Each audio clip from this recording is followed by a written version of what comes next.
Bienvenida nuevamente en este año que iniciamos 2021 con más esperanzas de que podamos vernos ya personalmente. Bienvenida. Muchísimas gracias. Quiero agradecer al SECOSICE, a la Universidad Autónoma de Chiapas y por supuesto al doctor Martínez Lascano por su gentil invitación. Y también aprovecho de saludar a mis alumnos, que veo aquí a Mario, a varios alumnitos que yo pude dictar gracias al SECOSICE y por supuesto gracias a usted, a su amabilidad, doctor. Y por supuesto totalmente feliz de estar otra vez con mi familia mexicana. Bien, bien, bien. Hoy nos acompaña también ayudándonos en esta transmisión Frida, quien es participante en el SECOSICE y ella estará tomando nota también de sus preguntas, sus comentarios. Es un tema muy interesante. Vamos a hablar de los derechos colectivos en los pueblos indígenas y de una u otra manera Latinoamérica pues tiene una gran cantidad de comunidades, tan solo en México tenemos casi 70 comunidades reconocidas sobre pueblos indígenas y pues tenemos una rica cultura, una pluralidad que requiere también una serie de derechos especiales para protegerlos. Y estos derechos especiales se pueden catalogar también como derechos colectivos. Y para entrar en tema, podemos empezar, doctora, si le parece, explicando qué son los derechos colectivos y por qué es importante hablar de los derechos colectivos en los pueblos indígenas. Adelante, por favor. Excelente. Bien, yo creo que para poder hablar qué son los derechos colectivos de los pueblos indígenas, primero tenemos que saber quiénes son los pueblos indígenas y cuáles son los criterios que existen. Y la interrogante el día de hoy va a ser, ¿yo me considero indígena? Sí, no y por qué. Y al finalizar esta conferencia, esta ponencia, esta disertación, vamos a poder responder nosotros mismos si realmente nosotros somos indígenas o no. ¿Y por qué? Porque existe un marco de análisis social, jurídico, antropológico, que debe ser debidamente identificado, ¿no? Entonces, ¿quiénes son los pueblos indígenas? Los pueblos indígenas son pueblos que contienen y que poseen condiciones sociales, culturales, lingüísticas, plasmadas en usos, costumbres, hábitos y reflejan una diversidad cultural. Los pueblos indígenas son sinónimo de patrimonio cultural para algunos estados, ¿no? Por ejemplo, en el Perú tenemos la ley del patrimonio cultural y se considera a las lenguas indígenas, por ejemplo, como un patrimonio cultural, ¿no? Y las lenguas indígenas es la lengua hablada justamente por estas comunidades, ¿no? Ahora, se considera a indígenas por el mero hecho de descender de poblaciones que habitaban en zonas donde existía una diversidad cultural y lingüística, ¿no? Los pueblos indígenas han existido mucho antes de la llegada de la conquista, ¿no? Y mucho antes del descubrimiento de América en el año 1492, mucho antes de ello ya existían los pueblos indígenas.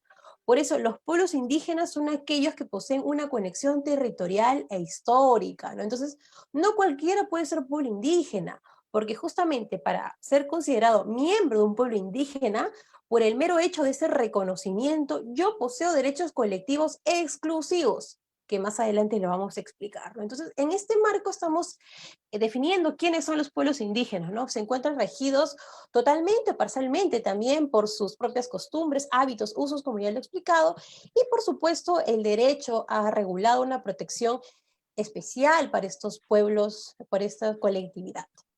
Bien, ya hemos denominado, definido quiénes son los pueblos indígenas, ¿no? Ya que poseen una conexión territorial, una colectividad nacional, una diversidad lingüística y cultural.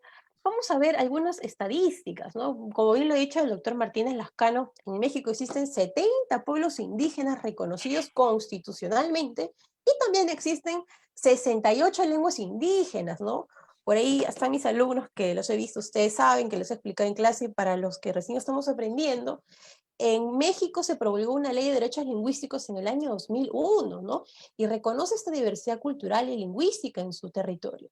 Pero así también como México, en todas partes del mundo existen pueblos indígenas u originarios, ¿no? Que es sinónimo, ¿no? Los pueblos indígenas, según la UNESCO, en realidad abarcan un 22% del territorio planetario y existen entre 370 y 500 millones de personas que representan esta mayor parte. Asimismo, hay un informe del Banco Mundial del año 2008 en la cual justamente remarca lo que estoy indicando, ¿no? Que aproximadamente el 22% del territorio de habitantes en el planeta Tierra son partes de una comunidad indígena. Ahora, ya estamos hablando de un tema muy universal, pero abarcándolo en el tema de América Latina, en América Latina también existe una diversidad cultural y lingüística. Es más, en América Latina nos consideramos por poseer una mayor variedad en estos usos, costumbres y hábitos, ¿no? Entonces, para comentarles estos datos bastante interesantes, en América Latina existen entre 300 a 500 lenguas indígenas y que lo hablan miembros de estas comunidades, ¿no? Y también existen entre 500 a más comunidades. Entonces, es importante que nosotros sepamos esta diversidad cultural y lingüística, ¿no?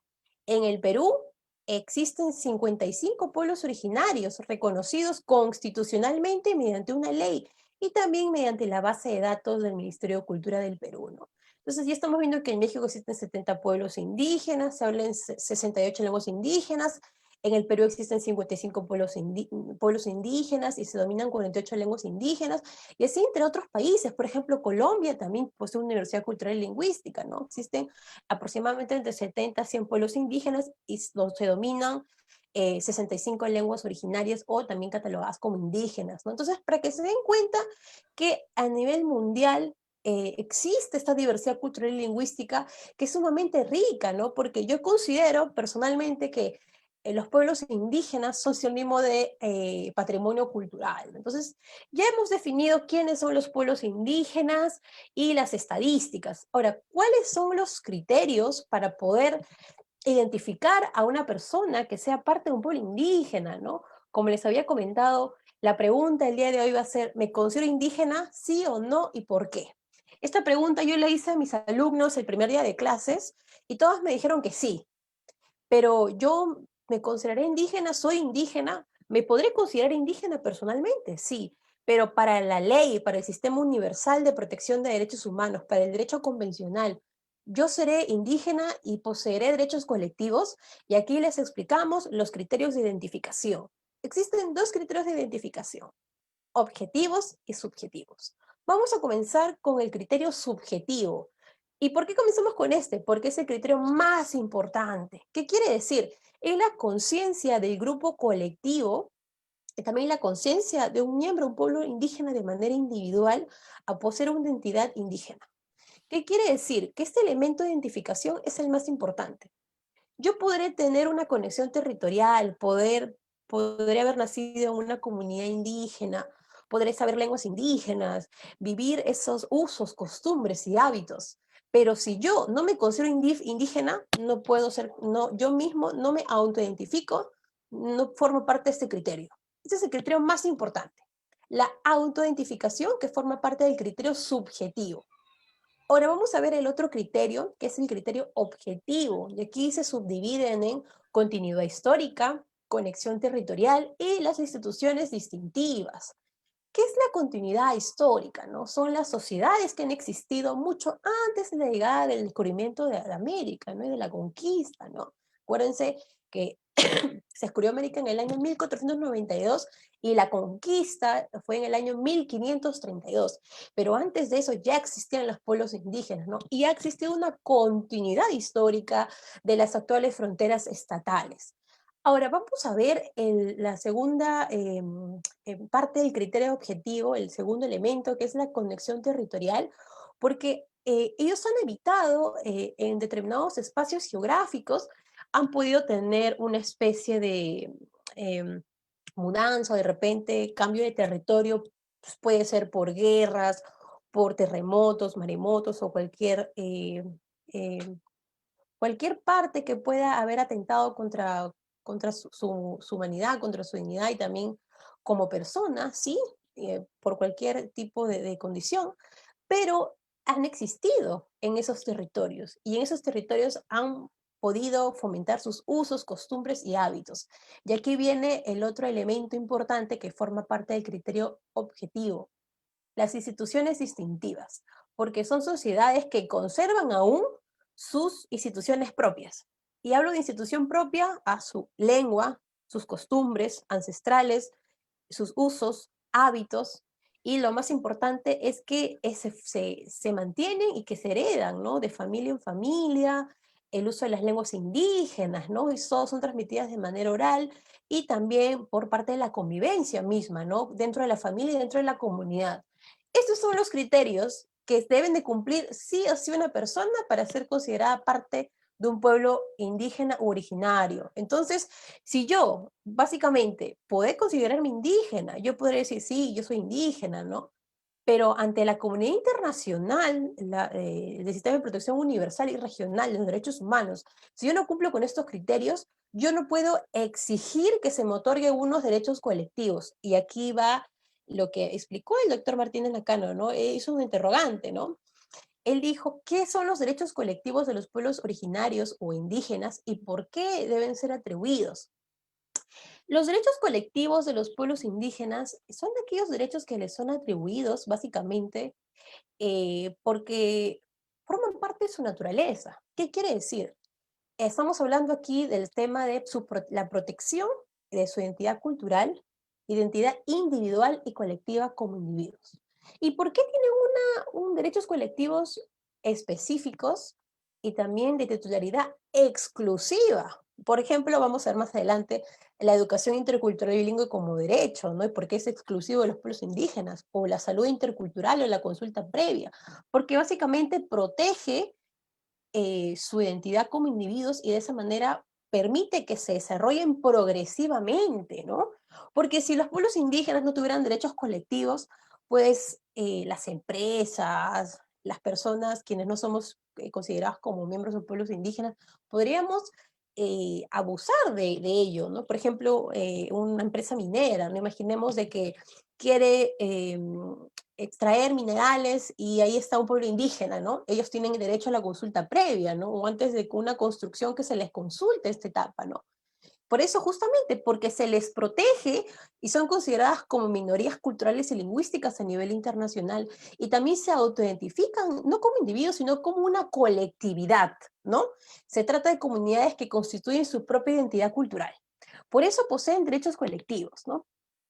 Y estos poseen derechos fundamentales de carácter individual y también de carácter colectivo, ¿no? Y la comunidad internacional, más adelante voy a explicar un poco este tema, ha, han emanado tratados internacionales con la finalidad de garantizar la vigencia efectiva de estos derechos, ¿no? Pero los pueblos indígenas poseen derechos fundamentales individuales y colectivos, pero los individuales son todos los derechos que nosotros poseemos. Yo poseo derecho a la vida, todos poseemos aquí derecho a la vida y también es parte del pueblo indígena, ¿no? De un miembro de un pueblo originario. Son derechos individuales. Yo, por el mero hecho de ser individuo, y que se me reconozca esta categoría y a través del principio de la dignidad de la persona humana, se me reconocen derechos individuales fundamentales, ¿no? Y esos derechos los tiene cualquier persona, ¿no? Derecho a la vida, derecho a la educación, derecho a la salud, derecho a la libertad personal, a la igualdad, acceso a la información y la autodeterminación. Pero hay otros derechos que son los colectivos, y estos derechos que poseen los pueblos indígenas no los posee cualquier persona, solamente los miembros de estos pueblos indígenas, ¿no? Y gozan de las mismas características de los derechos individuales, ¿no? Porque protegen, y los estados están en la obligación de garantizar la vigencia efectiva de estos derechos, ¿no? Pero poseen características propias y particulares, y estos derechos poseen fundamentos generales y específicos, ¿no? Desde un enfoque de la ciudadanía, desde un enfoque de pluralismo jurídico y legal, y por supuesto, también desde un enfoque de igualdad, ¿no? Entonces, para que se den cuenta esta diferencia, ¿no? Ahora, el reconocimiento de los derechos colectivos de los pueblos indígenas originarios no significa que estos no ejerzan los demás derechos fundamentales, ¿no? Si bien los derechos colectivos, y eso es muy importante recalcarlo, son derechos esenciales para estos pueblos, para su autodeterminación, para su progreso, y lo más importante, para mantener su identidad como individuos y como grupo colectivo. Ahora, acá hay un tema bien interesante, porque dirán, ¿y cuáles son estos derechos que estamos hablando, no? Es muy interesante. Tenemos el derecho a la consulta previa, derecho a la salud intercultural, el derecho a la educación intercultural y bilingüe, derecho a la participación, derecho a decidir y elegir sus propias actividades de desarrollo, derecho a conservar sus costumbres o instituciones, derecho sobre sus tierras y territorios, derecho, también vemos aquí el derecho a una jurisdicción especial y entre otros tipos de derechos, ¿no? Derecho a la identidad cultural, derecho a la identidad lingüística que poseen los pueblos indígenas. Estos son los derechos colectivos que poseen. Ahora, desde un punto del marco del sistema de protección universal y regional de derechos humanos, se le dio una categoría especial, ¿no? El primer convenio, en el año 1957 existía el convenio 107 de la OIT. Este fue el primer convenio internacional sobre este tema, ¿no? Se dio un primer intento de poder salvaguardar y reconocer estos derechos que les estaba explicando, ¿no? Que contenía obligaciones internacionales. ¿Qué quería decir? Que los estados que ratificaban estos tratados tenían la obligación de adoptar medidas legislativas con la finalidad de poder cumplir en sus estados internos. ¿Qué quiere decir? Por ejemplo, ¿no? Si Perú ratificó el convenio 107 de la OIT, tenía la obligación de adaptar su legislación, su normatividad, las leyes que salvaguarden lo que indicaba el convenio 107 de la OIT. En caso incumplían, estaban en un proceso de responsabilidad internacional, ¿no? Por no garantizar la vigencia efectiva de estos derechos colectivos, ¿no? Y por eso justamente, y aquí hay un tema bien interesante, ¿no? La mayoría de países de América Latina son parte del convenio 169 de la OIT. Por eso han adoptado medidas legislativas, políticas públicas que garantizan estos derechos colectivos de los pueblos indígenas. Y, disculpen, por eso en sus constituciones se reconoce esta diversidad lingüística y cultural. Y llegamos a la premisa de que los estados que reconocieron el Convenio 169 de la OIT, al menos en América Latina, y que han incorporado esta diversidad lingüística y cultural, este derecho a la igualdad, derecho a la participación, derecho a la educación intercultural bilingüe, salud intercultural, como derechos de los pueblos indígenas, podemos decir que los estados de América Latina, en su mayoría, son estados constitucionales multiculturales, porque su constitución, un documento, la Carta Magna, su documento supremo, reconocen esta diversidad y están en la obligación de poder proteger. ¿Y cómo se protege? Mediante la aplicación de políticas públicas interculturales, políticas públicas basadas en enfoques de derechos humanos, o también mediante la glotopolítica, que son políticas lingüísticas. Entonces podemos ver aquí que los estados parte han reconocido y han adaptado medidas, ¿no? Entonces, vamos a ver cuáles son los tratados a partir del sistema de protección universal y el sistema de protección regional de los derechos humanos en parte del sistema interamericano, ¿no? Como les había comentado, el convenio 107 de la OIT en el año 1957 fue el primer intento, ¿no? Y aquí se hace hincapié de mejorar las necesidades de la vida de los pueblos indígenas, del trabajo que están expuestos, ¿no? Pero ya en el año 1989 se emanó, se promulgó el convenio 169 de la OIT, que expresamente es como el sucesor del convenio 107, y ahí denota y recalca los derechos de los pueblos indígenas, los derechos individuales y los derechos colectivos, ¿no? Y también pues ha existido un tema de que la mayoría de estados han ratificado ese tratado internacional y ha debido de adoptar medidas internas en sus legislaciones con la finalidad de salvaguardar estos derechos de los pueblos indígenas. Muy interesante esta primera, en este primer bloque, realmente se distinguen claramente con la exposición clara siempre de los derechos individuales y derechos colectivos. Por ejemplo, aquí en Chiapas, cuando en Chiapas tenemos 12 comunidades indígenas reconocidas en la Constitución local, y cuando van a hacer alguna situación, independientemente de que vayan a ejercer un derecho individual, por ejemplo, hacer una denuncia, se tiene que tomar esa decisión de manera colectiva, es decir, no depende únicamente de la persona, sino que es una decisión colectiva. Y la Corte Interamericana para que veamos cómo son los derechos colectivos, también, sobre todo en el caso de la tierra, de la propiedad, la Corte ha condenado en muchas ocasiones a que se expidan títulos de propiedad de tierras ancestrales, pero de carácter colectivo. Entonces, aquí vemos que el aspecto de la comunidad, pues, es importante. Queremos invitarlos a que nos hagan llegar sus dudas, sus comentarios, también que nos digan de dónde nos visitan para mandarles saludos. Ya tenemos algunas preguntas, doctora Nuncia. Le vamos a pedir a Frida Velázquez que nos haga el favor de hacerlas para que vayamos interactuando con quienes nos acompañan. Adelante, Frida, por favor. Hola, buenas noches. Nos dice Roberto Chatú, una pregunta a la ponente. ¿Qué hay de su derecho a comercializar sus productos que contempla la Constitución Política de los Estados Unidos Mexicanos? Porque en el primer cuadro de la capital chiapaneca, los fiscales los corren de las calles violando su derecho a transitar libremente por su país, México.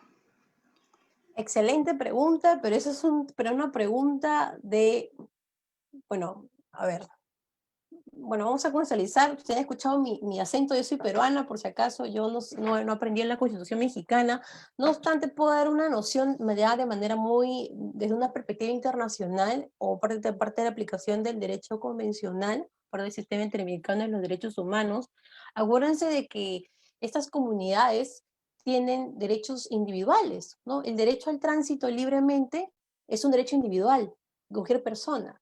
En ese sentido, se estaría vulnerando, ¿no? De repente también el derecho al trabajo, si es su forma de trabajo y no les dejan trabajar, ¿no? Pero sí, básicamente para poder responder esa pregunta muy específica, por favor, acuérdense que yo soy peruana, pero pueden hacer preguntas más generales si es posible.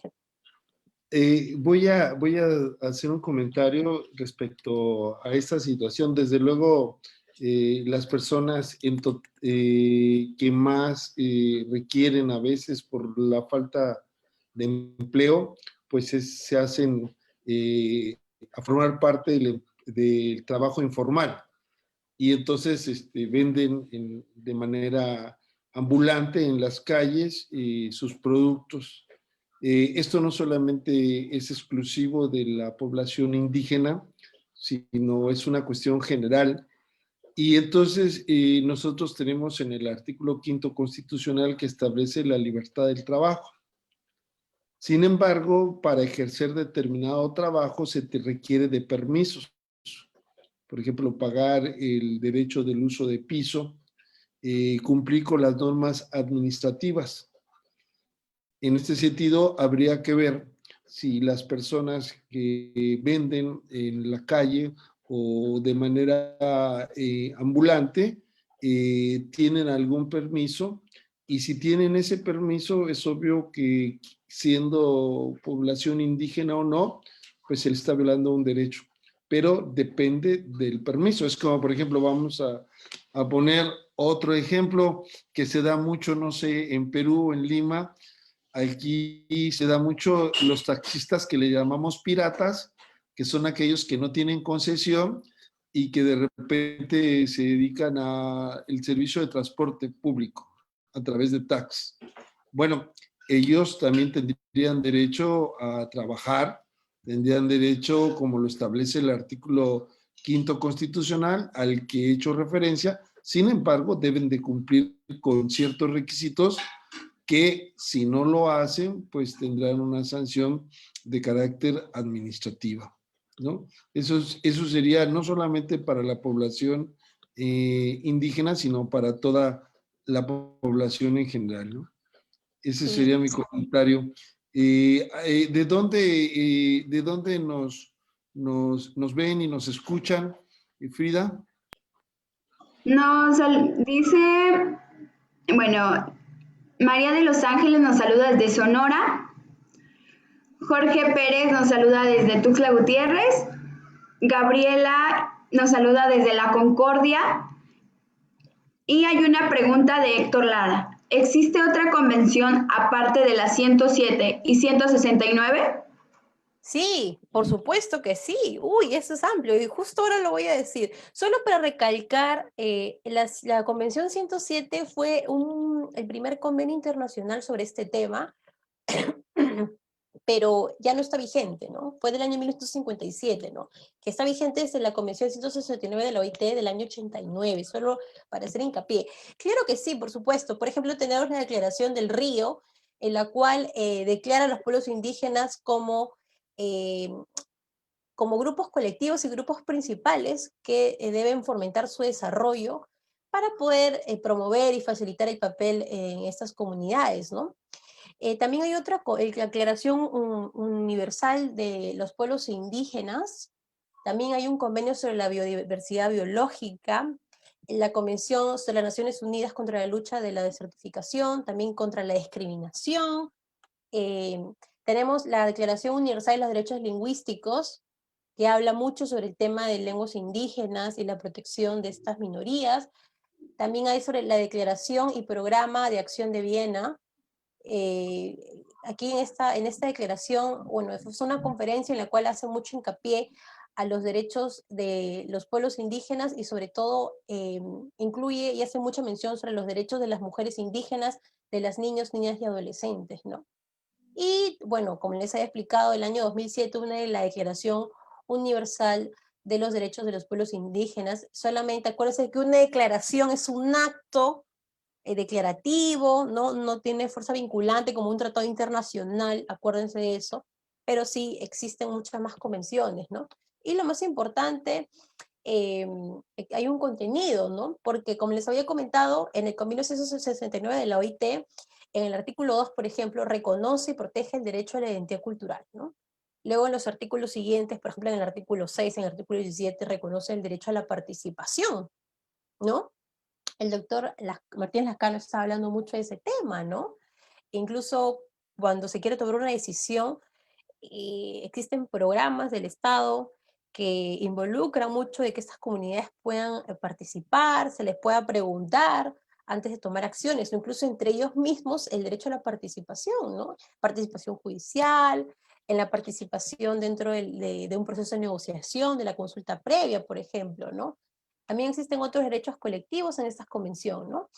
Tenemos el derecho a decidir y elegir sus propias actividades de desarrollo, que es en el artículo 7, y aquí este derecho otorga a los pueblos indígenas incidir sobre sus decisiones estatales. Acuérdense que los pueblos indígenas poseen y forman parte y constituyen mucho el tema del derecho constitucionario y del pluralismo legal, ¿no?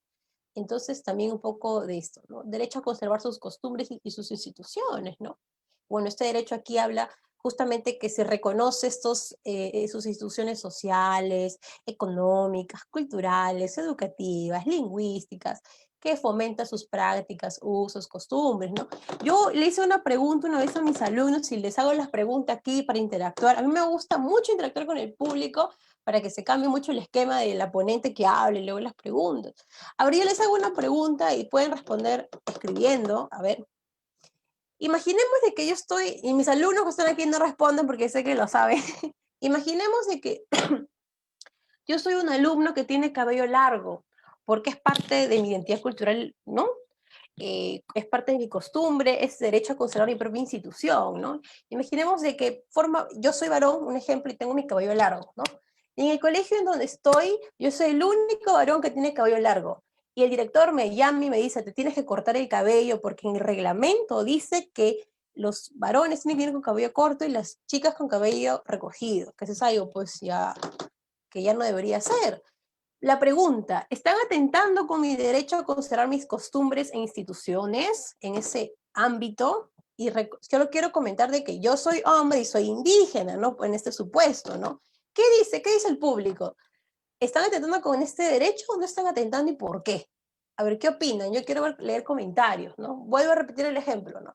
Yo soy un alumno que tiene, que tiene el cabello largo, no soy varón, y el cabello largo para mi identidad cultural dentro de mi pueblo significa eh, honradez, significa un proceso de crecimiento, que ya voy a convertirme en hombre.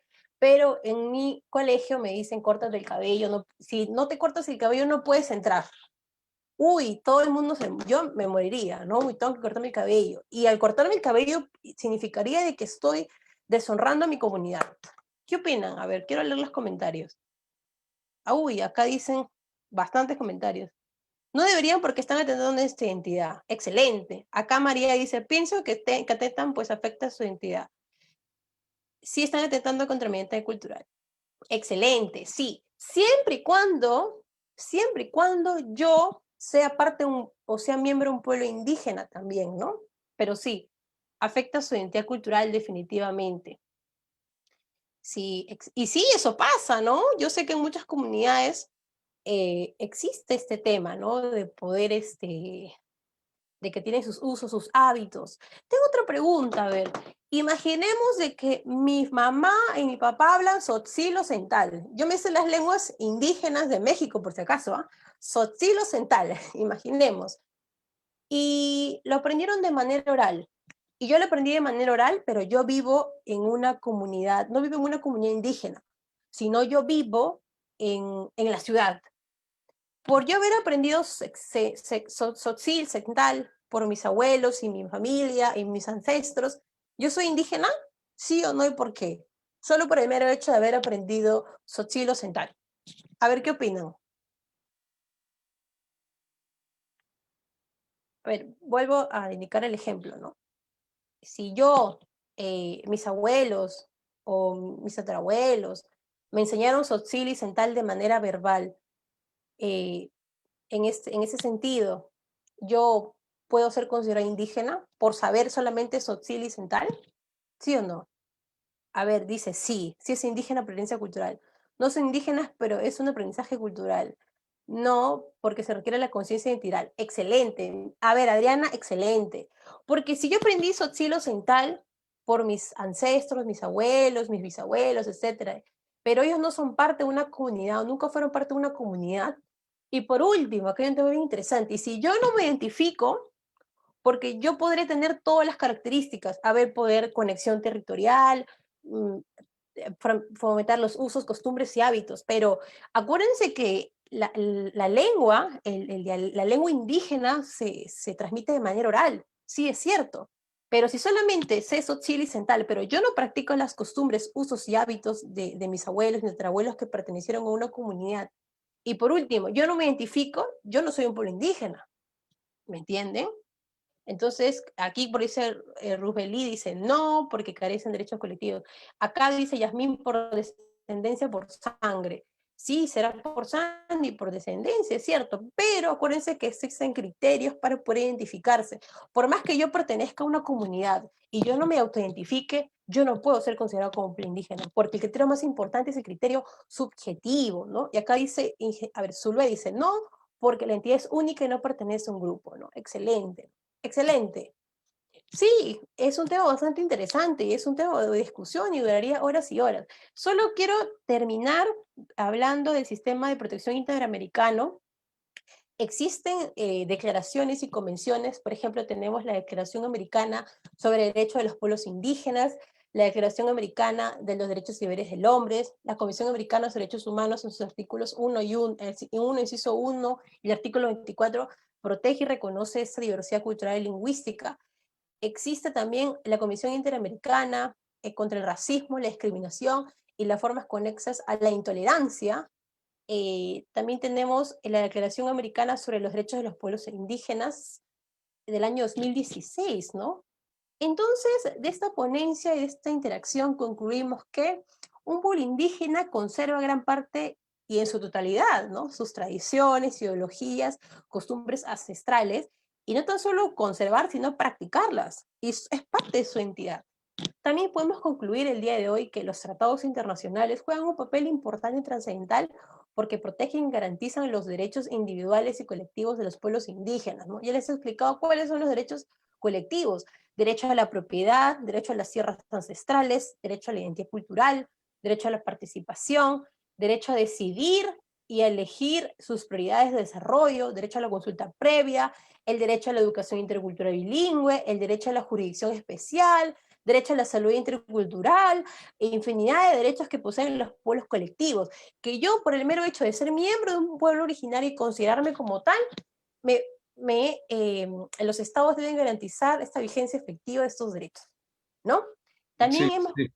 Sí, Quiero agregar algunas cuestiones. Es bien interesante porque la última sentencia sobre comunidades indígenas, Caja Joná, Nuestra Tierra versus Argentina, de febrero del 2020, establecen el derecho también a un medio ambiente sano, que se interrelaciona con otros derechos como es el derecho al agua, el derecho a la alimentación, el derecho a la identidad cultural. Y aquí también es algo también muy importante porque resulta que la Corte Interamericana ha creado vía jurisprudencia un efecto expansivo de protección a las propiedades, a los pueblos indígenas. Por ejemplo, el artículo 21 no establece la propiedad colectiva. Sin embargo, en una interpretación, en el primer caso que tuvo la Corte, desde el 2001, perdón, estableció el derecho a la propiedad colectiva, ampliándose más allá de la literalidad de lo que establece el artículo 21. Y recientemente, en el caso que mencioné de la comunidad Lacajonat, estableció que el artículo 26, sin que lo diga literalmente, también protege la identidad cultural, protege el medio ambiente sano, protege la alimentación y el agua como derechos autónomos. Es muy interesante y también desde luego habla sobre la consulta previa, informada, ¿no? Libre para los pueblos indígenas, sobre todo, y aquí en México tenemos un problema porque nuestra Constitución establece que el Estado es propietario del subsuelo y de determinados recursos que son estratégicos como el petróleo, etcétera, y resulta que en las comunidades indígenas pues hay mucha riqueza natural y la Corte Interamericana ha dicho que son propietarios también no solamente de las tierras ancestrales, es obvio, sino también de sus recursos naturales. O sea que estamos aquí en una verdadera situación en la cual los estados tendrían que adecuar, como establece el artículo 2 de la Convención, su derecho nacional a la Convención, por el principio útil que ninguna norma local puede dejar sin efecto una norma convencional. Nos acercamos ya en este interesante primer programa de Viernes de Derechos Humanos. Queremos agradecer a todos los que han participado, a todos los que nos han hecho llegar sus comentarios. Desde luego ha sido muy interesante esta primera sesión. Antes de terminar, vamos a ver si tenemos más preguntas. Frida, a ver, de una vez para que la doctora la aprovechemos hasta el último momento de este viernes. Adelante, por favor, Frida. Sí, doctor. Pregunta Mayel Aguilar. En México, una de las características para poder decir que es indígena es autodeterminarse como tal. Además de hablar alguna lengua, pertenecer a un territorio en el que se encuentra un pueblo originario, tener usos y costumbres fijos, entre otros. ¿En Perú son las mismas características? excelente, muchísimas gracias. Sí, porque estos criterios de identificación se encuentran enmarcados por parte de la comunidad internacional.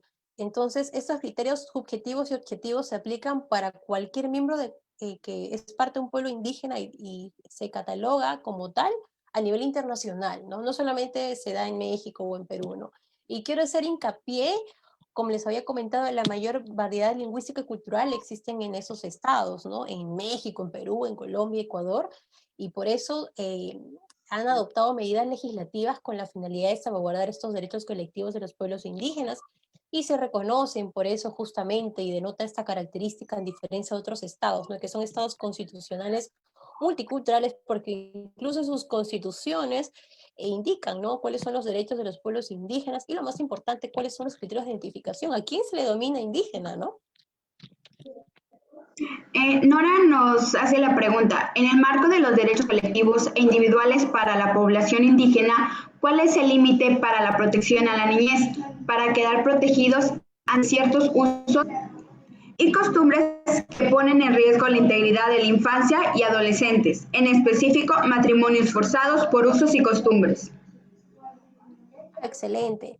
Hay un tema bien interesante en análisis de interpretación, incluso jurisprudencial. Solamente he escuchado por ahí bueno, derechos individuales, ¿no? Entonces, existe una gran diferencia entre, bueno, ya sabemos el derecho individual y los derechos colectivos, ¿no? Principalmente porque los derechos colectivos justamente están abocados a un grupo, una determinada sociedad que poseen características y por ende se garantiza la vigencia efectiva de estos derechos por su mera identidad, ¿no? En estos casos de matrimonios forzados y todo ellos, tenemos que ver una diferencia en cómo son sus costumbres y sus hábitos, ¿no? Por ejemplo, yo una vez me acuerdo en una clase con mis alumnos hablamos de los matrimonios forzados, ¿no? Que en Chiapas existen muchas comunidades en las cuales eh, se, eh, se ofertan o se dan o se ofrecen, la palabra, la verdad, yo creo que la más adecuada es que se ofertan a las hijas, ¿no? De 16, 17 años, pero esos son parte de sus usos y sus hábitos dentro de una comunidad, ¿no? Y por eso, y en todos los códigos penales a nivel de cada estado, ese se eximente incluso de responsabilidad penal por sus costumbres y sus hábitos, ¿no? Y no puede considerarse matrimonio forzado o violación. Este es un tema bien interesante y de análisis, pero existe un límite, ¿no? Donde está la diversidad cultural y lingüística también va a existir un límite, pero por supuesto también debe hacerse un estudio, ¿no? Cuáles son sus usos, sus hábitos, sus costumbres y también la herencia que ha existido, ¿no? Eh, Rodrigo Silesio nos pregunta, ¿hasta qué punto los derechos colectivos respecto a usos y costumbres se suspendían a un derecho individual, derecho a una identidad, digamos, de género? Qué interesante tema, de verdad, muy novedoso, y esta pregunta, de verdad, es muy controversial, pero bueno, el tema de la identidad de género y todo ello va con muchas corrientes actuales, muchos estudios sociales, antropológicos, sociológicos. Yo tengo un artículo de matrimonio homosexual desde una visión interdisciplinar, bien interesante esos temas, pero solamente para recalcar de que en estas comunidades también existen reglas y normas internamente, ¿no? Así como nosotros tenemos normas jurídicas que regulan las conductas de las personas con la finalidad legal de lograr la paz, internamente ellos también tienen sus usos, costumbres, sus hábitos y sus normas, ¿no? Y en algunas comunidades indígenas no está permitido estos temas, ¿no? Incluso podría ser el destierro, ¿no? De estas personas, o incluso también, bien interesante, ¿no? En algunas comunidades indígenas, por ejemplo, podría verse de algún tipo de castigo, ¿no? Con la finalidad de amoldar a esta persona, ¿no? Pero como les decía, no existe aquí un límite en cuanto a los derechos colectivos de los pueblos indígenas y también a los derechos individuales, ¿no? Pero justamente, ¿no? Forma parte de estas costumbres y estos hábitos que poseen estas comunidades indígenas, ¿no? Y que por el mero hecho de considerarse como tales, pues, no son considerados como individuos, sino como colectividad. Por eso he aquí la principal diferencia, ¿no? Otra pregunta. Héctor Lara nos pregunta, ¿qué pasa con los pueblos triviales que no son indígenas, pero comparten características similares? ¿Aplica el derecho indígena para ellos? ¿Qué interés? No. Uy, esta pregunta me la hicieron en mi sustentación de tesis cuando yo me gradué como abogada. ¿Cuál es la diferencia de los pueblos triviales, afrodescendientes y los pueblos indígenas? Ustedes saben que en el sistema de protección universal de los derechos humanos se divide en tres, ¿no? Perdón, el sistema regional, el interamericano, el europeo y el africano, ¿no? Entonces, en los pueblos triviales también existe normatividad que regula sus usos, costumbres, sus hábitos, que está debidamente regulado y protegido por las convenciones internacionales y por parte de la Corte Africana, pero quiero hacer mucho hincapié porque también existen derechos colectivos para ellos y no existe una igualdad de derechos de individuales, sí, pero también se les garantiza y se les protege sus derechos, ¿no? Por eso que hay una diferencia. Estoy hablando de derechos colectivos de los pueblos indígenas. Y también habría que estudiar el sistema africano por parte del sistema regional de derechos humanos y también hacer un estudio, ¿no? Y también podrían existir unas variaciones, ¿no? Por ejemplo, el tema de consulta previa, podría existir una variación, ¿no? O incluso podrían existir algunos derechos colectivos. En África existe mucho el tema de que a las niñas se les obliga no se les obliga, ¿no? Sino como forma parte de sus usos y costumbres, tienen matrimonios con personas mayores, o de repente también el tema de la circuncisión, y habría que hacer un estudio más a profundidad de estos temas, pero justamente tienen derechos colectivos de igual manera que los pueblos indígenas, ¿no? Y también existen derechos colectivos que protegen y garantizan dentro de sus usos, hábitos y costumbres, porque los pueblos indígenas no en su totalidad y no van a tener los mismos costumbres y hábitos que los pueblos tribales o afrodescendientes, ¿no? Sí quiero hacer un hincapié y enmarcar en ello, ¿no? Porque existen diferencias justamente en la conexión de territorio, a la evolución histórica, a las instituciones propias, a los territorios, a las propiedades. Entonces, siempre va a garantizar y va a proteger sus derechos colectivos dentro de su marco de territorio y ámbito de sociedad, y lo más importante, dentro de su enfoque como individuos. Gracias, doctora. También nos pregunta Claudia Ivonne, ¿cambiar las costumbres de un pueblo indígena que establezca acostumbrado a violentar a sus mujeres estaría violentando los usos y costumbres de la comunidad indígena? Ese tema, a ver, yo considero de que sabemos que por parte de los derechos individuales, el tema de la integridad física, el tema de poder salvaguardar el derecho a la vida, son derechos que a mí, con el mero hecho de ser individuo, yo poseo, ¿sí? Son derechos individuales. Pero estarían atentando si dentro de una población, una comunidad, mi pareja o de repente, pues, es costumbres y hábitos, podría, y si podría existir una vulneración de mi derecho individual como persona, ¿no?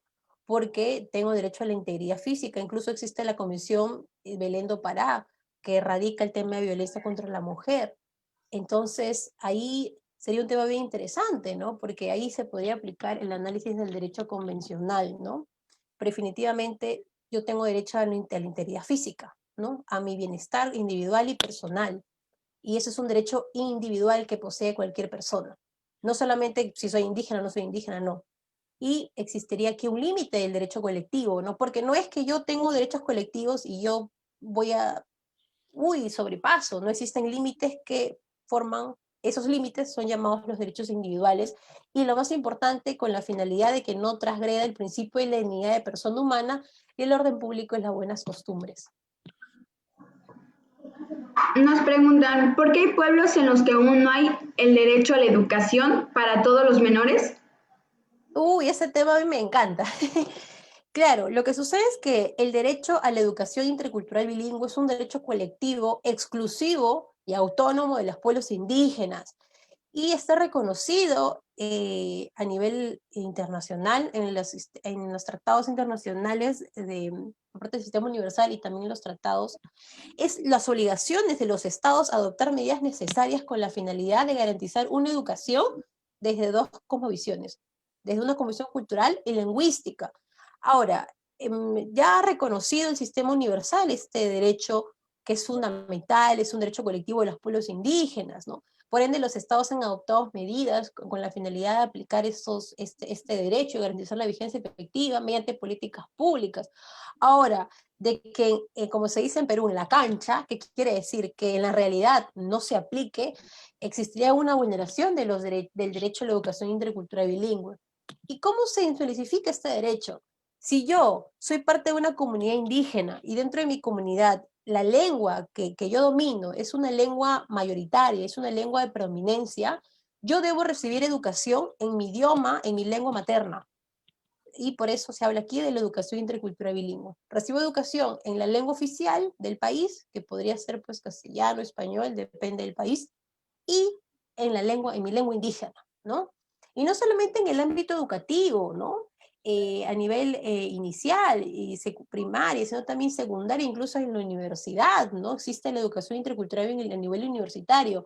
Y acá hay un tema bien importante, porque he enmarcado, la pregunta ha sido para los niños, pero el derecho a la educación intercultural bilingüe no solamente es un derecho de los niños, niñas y adolescentes, es de las personas adultas de tercera edad. Todas las personas que sean parte de un pueblo indígena tienen derecho a la educación intercultural bilingüe. ¿Qué quiere decir? Como les había comentado, el fundamento específico, hacer uso de mi lengua materna en la educación, recibir una educación de calidad, no solamente recibir educación en la lengua indígena, ¿no? Recibir educación de calidad que se puede plasmar mediante materiales didácticos, recursos didácticos, la preparación del docente, ¿no? Y es obligación de los estados adoptar medidas necesarias con la finalidad de que yo pueda recibir esta educación y me desarrolle progresivamente como individuo dentro de mi ámbito cultural y lingüístico, ¿no? En la educación. Es un tema bien interesante, hablaría horas de este. Yo tengo un libro de esto publicado en España, bien interesante, es muy amplio el tema, de verdad.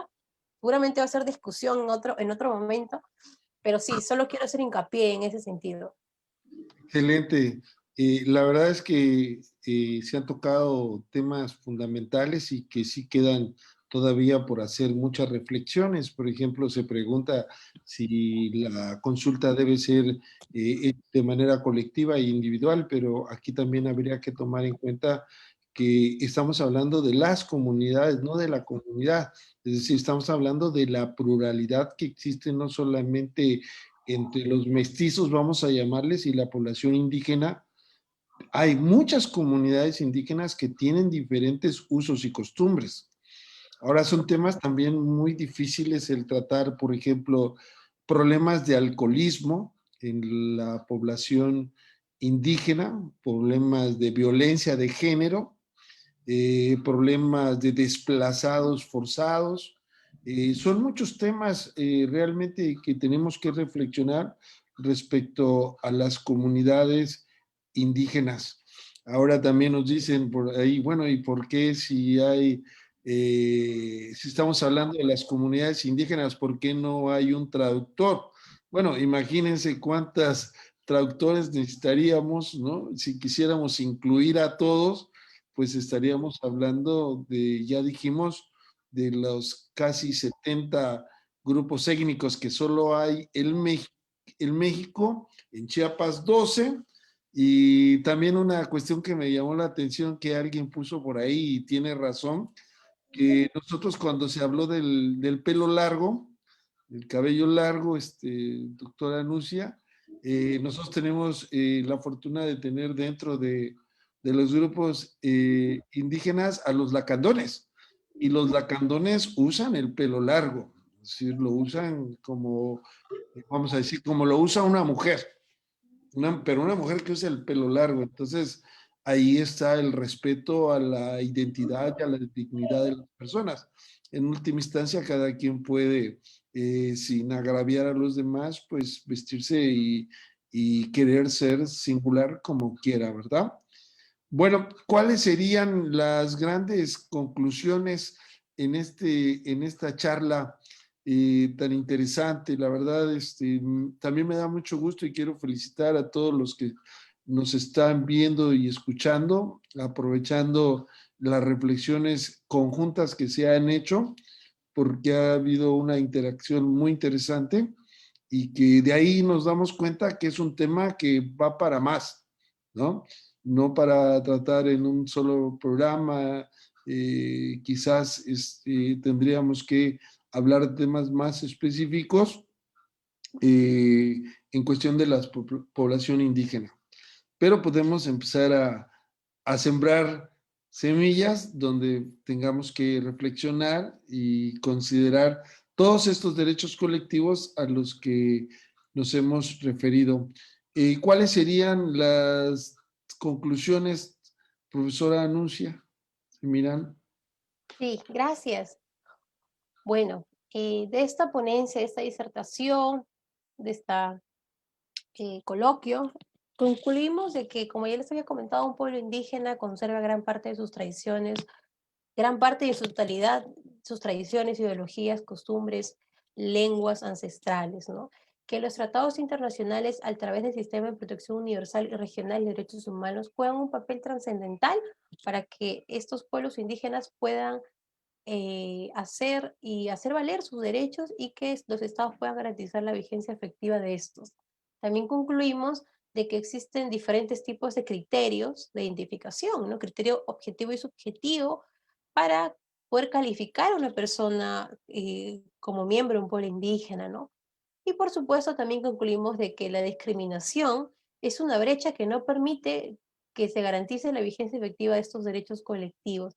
Solamente quiero hacer una reflexión final y nosotros somos parte de esta identidad cultural, tanto Perú, México, por ahí he visto que el doctor William Hurtado me envió saludos por Facebook, él es de Colombia, también saludos para el doctor, y así en otros países de América Latina, nosotros somos hermanos, poseemos una riqueza cultural y lingüística, y aquí entre nos, yo envidio mucho México porque es un país pluricultural, ustedes poseen una variedad lingüística sumamente rica a nivel internacional. México es uno de los primeros países a nivel internacional en cuanto a protección de derechos a lenguas indígenas.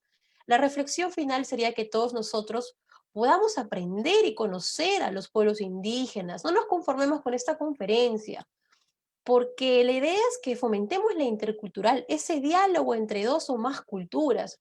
Yo, como parte de la cultura, de la comunidad, de la ciudad y parte de los pueblos indígenas. Como yo les dije una vez a mis alumnos, qué bonito sería si es que yo aprendo una lengua indígena y le hablo a un miembro de un pueblo indígena y de esa manera aprendemos mutuamente, ¿no? Y de esa manera nosotros también ayudamos, porque muchos miembros de pueblos indígenas se ven limitados a poder a expresarse, ¿no? Con personas de repente que no tienen sus usos, hábitos, costumbres o incluso lengua. Yo creo que eso es una reflexión para todos nosotros. No nos conformemos con leer o exponer o escuchar. Y aprovechando, pues en México, en Chiapas, justamente está la comunidad Tzetzi, Sontal, poder hablar con ellos, aprender su lengua y de esa manera fomentar ese diálogo. ¿No? Es sumamente interesante que todo lo que está escrito en libros, artículos, en esta presentación, se pueda verdaderamente aplicar para que todos nosotros podamos fortalecer nuestra hermandad, ¿no? Dentro de esta diversidad cultural y lingüística. Y no permitamos de que se extinga, aunque los pueblos indígenas mueran, definitivamente, porque son parte de una comunidad, son parte de un patrimonio, son parte de nuestra historia, es parte de nuestro legado. Muchísimas gracias, doctor Martínez Lascano. Muchísimas gracias a todos quienes me están visualizando en Facebook Live. Por supuesto, quiero mandar un saludo enorme a todos mis alumnos que veo aquí. Me da mucho gusto verlos. Gracias al doctor Martínez Lascano, a quien le tengo una consideración. Y por supuesto, ya pronto estaría en México, aquí en algunos meses, para poder conocernos presencialmente y lo más importante, para seguir convirtiendo esta amistad y compartir estos eventos académicos que sumamente interesantes y novedosos. Y por supuesto, agradecer a todos, la familia Secosice, y también a Frida, que ya la conozco, excelente Frida conocerte, y a todo el pueblo chapaneco, mexicano, de verdad, los quiero mucho, los aprecio bastante todos. Yo quiero mucho México y de repente me nacionalizo mexicana, quién sabe. Gracias a todos. No, gracias a ti. Realmente ha sido una charla muy interesante que nos deja muchas reflexiones, ya lo dije. Quiero invitarlos a todos a que nos acompañen el próximo viernes de Derechos Humanos. Ese día viernes estaremos transmitiendo a las 2 de la tarde. Parece ser que empezamos con Perú muy fuerte porque la semana pasada, el 1 de enero, empezamos a transmitir con el doctor Manuel Bermúdez Tapia, un excelente catedrático. Empezamos a transmitir sobre el derecho procesal familiar y la próxima semana tendremos otro compañero peruano, que es el doctor Jorge Isaac Torres, que nos hablará de las amenazas y salvaguardas de la agenda pendiente para la democracia y el Estado constitucional de derecho. Queremos invitarlos a todos. También tenemos la presentación el día 14 de este mes. Vamos a tener la presentación de un libro que se acaba de editar, que es el libro 8 de la colección de derecho del Colegio de Abogados Procesalistas. Vamos a hacer la presentación con algunos de los autores, nos acompañarán por este mismo medio a las 7 de la noche, hora de México, 8 hora de Perú.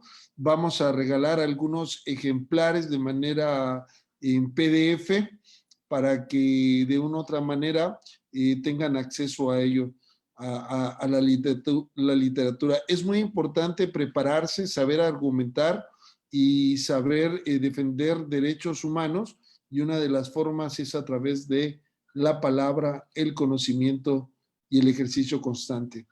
Quiero agradecer también a Frida Velázquez, que nos acompañó en este primer programa. Es la primera vez que está con nosotros. Excelente participación, Frida. Muchas gracias. Gracias, doctor. Y nos vemos el próximo viernes de Derechos Humanos a las 2 de la tarde, hora de México, y a las 3 de la tarde, hora Lima y Colombia. Buenas noches y hasta pronto. Gracias a todas y a todas por estar pendiente. Saludamos a todos. Bye.